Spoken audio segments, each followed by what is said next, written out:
But a man, you tell him, it's funny. In New York they say people are kind but not nice, which might be true. Like they'll do the right thing, but they're a dick about it. Like one time I saved this guy from drowning, but I was very rude to him. Here's what happened. We're in Cozumel. By the way, tomorrow's Cozumel. Get off the ship. This is the best port.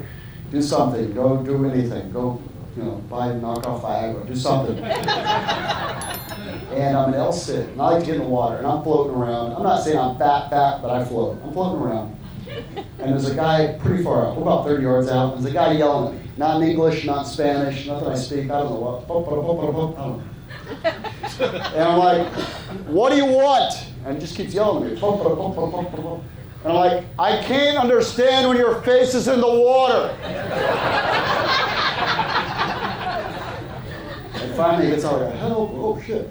So I swim over there and I'm pushing him in. A drowning person will pull you under. I'm like, we're not doing that shit. So I'm just pushing him in. We got in. It wasn't that impressive. A little guy, maybe like 135 pounds. Kind of like lifting a Great Dane out of the bathtub. And we got in, and by then there was a big crowd. And his wife didn't acknowledge me, didn't say thank you, nothing. Just went in on him hard. Just started yelling at him, kind of embarrassed him. And then I felt bad. I was like, oh no. This guy wasn't drowning. I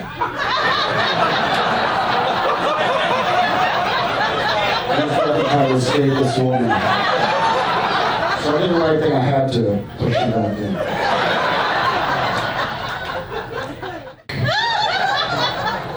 Some poor girl swipes right. She's like, how you doing, Daddy? I told her, well, technically, I go for a pop-pop. She's like, I'm looking for a sugar daddy. I'm like, here we go again. Well, you're a diabetic? Type 1? Hey, get over here. I've got a drawer full of Werther's Originals. That joke should kill on this shit. There's 300 pieces of hard candy in this room right now. If I go through persons, there's a lot of hard candy in this bitch.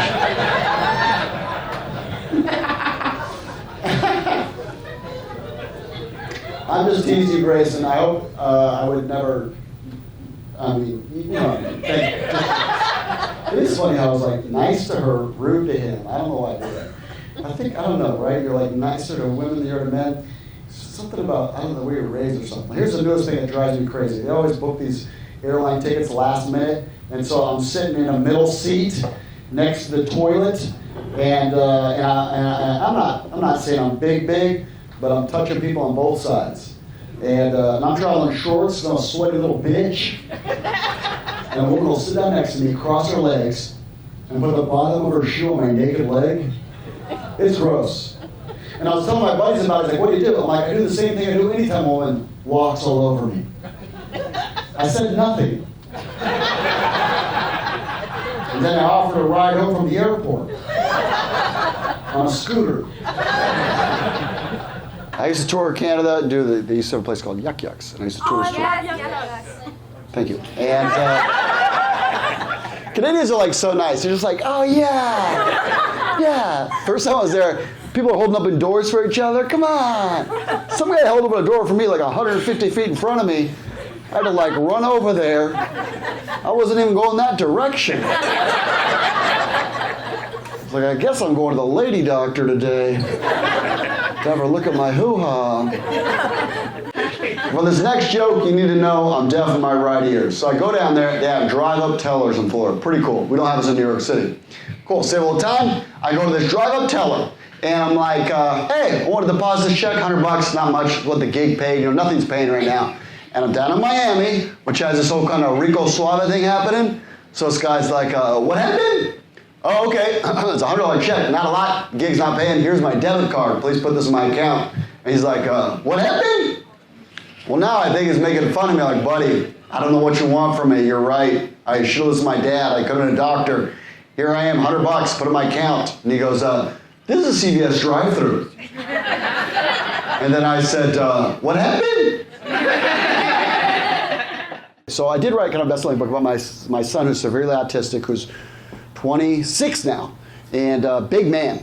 It's important to normalize disability, so I talk about it all the time. Just a couple of stories. And I've got the #1 autism podcast called Autastic, if you're curious. So my son's 26, big man. maybe like 6'2", like my height, but he's not built like me. He's built more like a man. My son looks like a man's man, you know, and I look a little bit more like a man's man.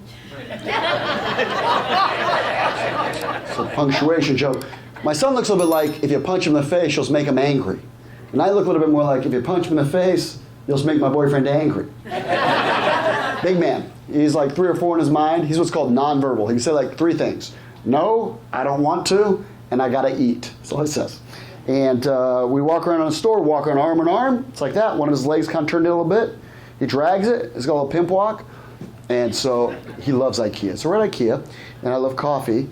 And I had too much coffee on an empty stomach. I probably had, I don't know, 6 cups of coffee. Yeah. And my stomach goes from like that, I got a gut, to like that. And then I heard a grrr.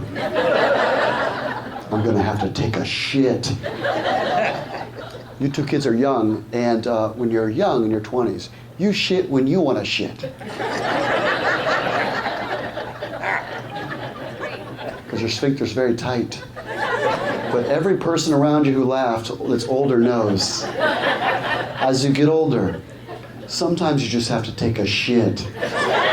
Sometimes your shit takes you. Sometimes it's just like, look at me, look at me. I am the captain now. We're gonna shit 3 minutes. We can shit here, we shit in your little car again if you want. Make a decision. So what do? The only thing you can do, you pinch those butt cheeks together, and now I'm running through this IKEA, and I'm running like this, and he's dragging his leg. We're humping it through this IKEA. How the hell do you say toilet in Swedish? And we found it with like a second to spare. I'm not exaggerating. I'm pulling down my pants as I'm shitting. I weigh like 220. I got down to like 210. Just dropping kids off at the pool. Had to take my son in the stall with me. 5 men saw me drag my son in the stall with me. I didn't get to these jokes, but my son does not look like me. He's half Sri Lankan. You guys know what that means? Like India light, like blackish, like brownish, like black enough to get us kicked out of like a Klan rally, or like a Cracker Barrel. He's got a full thing of chest hair. He's got a mustache. He's balding. And 5 guys saw me drag what looks like my Uber driver into the stall with me, and then heard me go, ooh. Had to shit, couldn't help it. So now I'm shitting my guts out, happiest I've ever been. I didn't ruin these pants. Now my son's like 3 or 4 in his mind, but great sense of humor. He goes over and grabs the door and goes like this. Huh? Don't you dare open that door. Daddy's going poo-poo. Huh? JJ, I'm serious. And he kicks open the door as I'm yelling, don't leave, I'm not finished. And he turns and says a few things he knows how to say. No, I don't want to.